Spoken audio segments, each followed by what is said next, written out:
Kuusamo ja Posio ovat metsäsaamelaisten historiallista kotiseutua ja samalla saamelaiskielten entistä puhuma-aluetta. Vielä 1700-luvulla Kuusamo ja Posion alueella puhuttiin saamen kieltä tai murteiden ryhmää, joka tunnetaan nykyisin tutkimuksessa nimellä Kuusamon saame.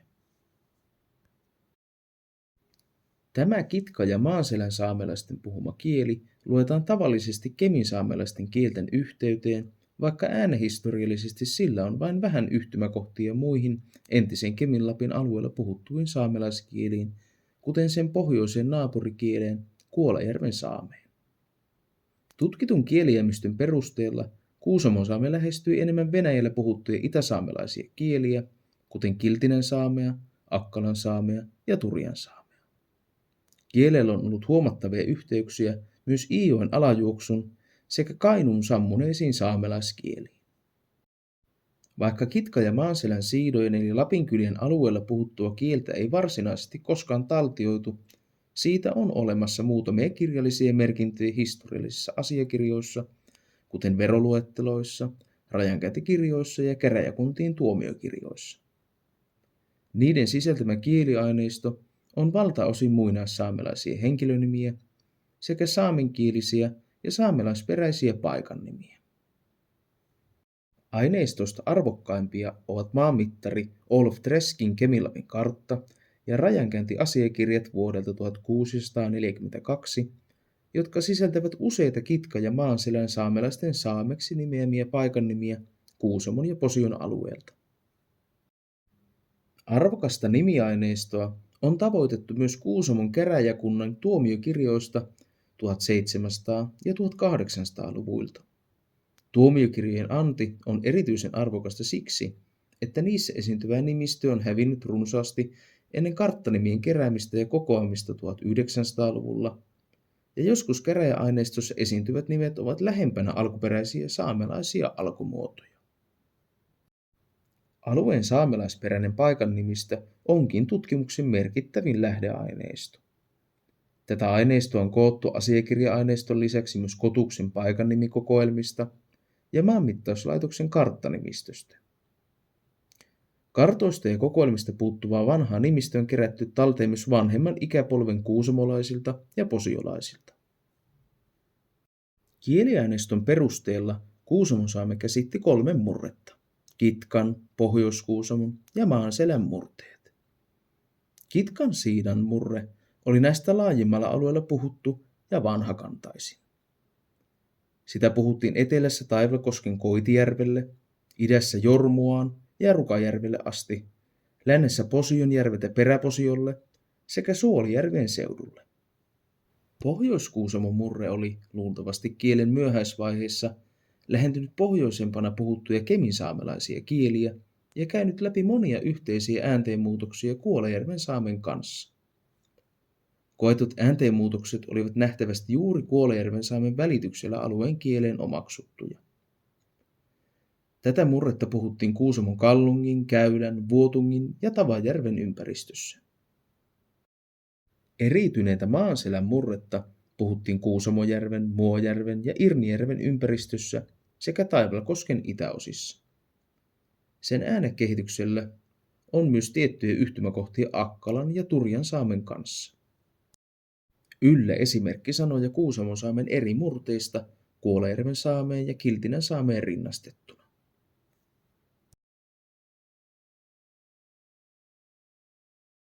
Kuusamon saamen murteet olivat elinvoimaisia vielä 1600-luvulla.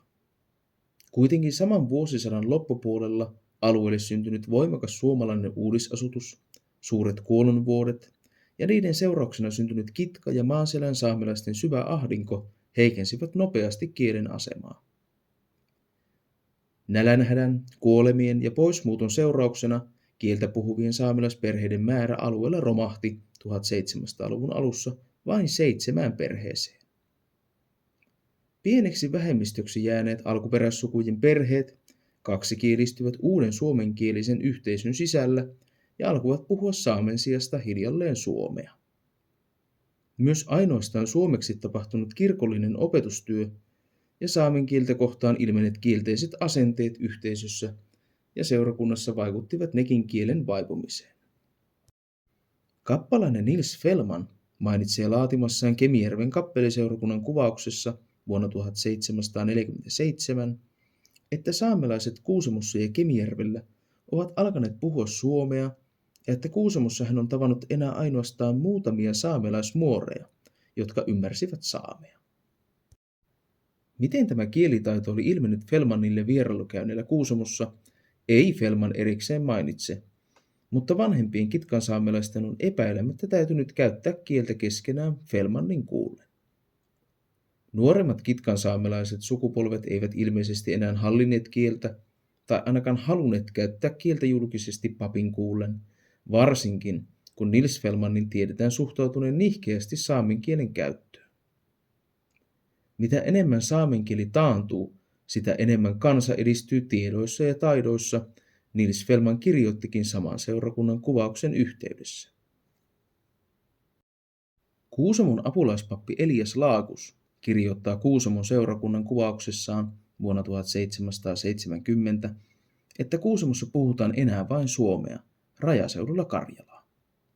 Saamen kieltä ei Laakus enää maininnut puhuttavan Kuusamossa. Sen sijaan Kuusamon pohjoispuolella Kuolajärvellä Kuolajärven saamelaiset puhuvat Laakuksen mukaan yhä saamea suomen kielen ohella.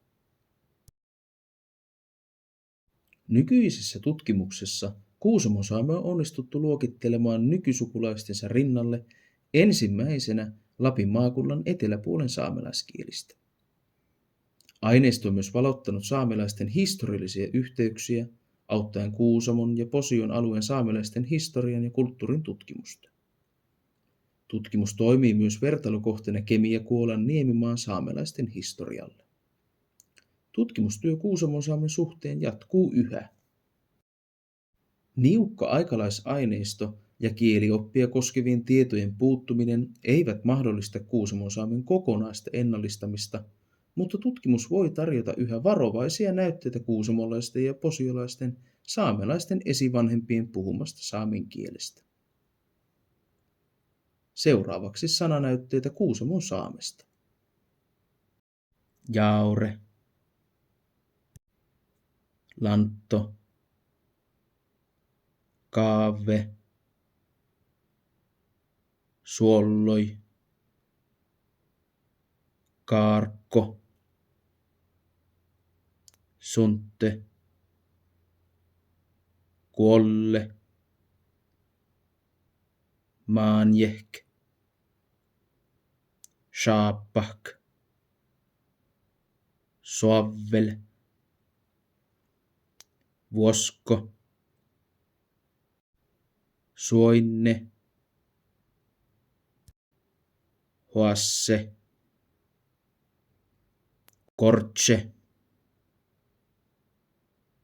kuontoi, kuomtsekohte, kuomtse, konte, pahtso, vuosse, kuohper, kuohper, tjoarve, pievle, sieite, sieitte, noaitte, juokse, tauke, kohte, lonte.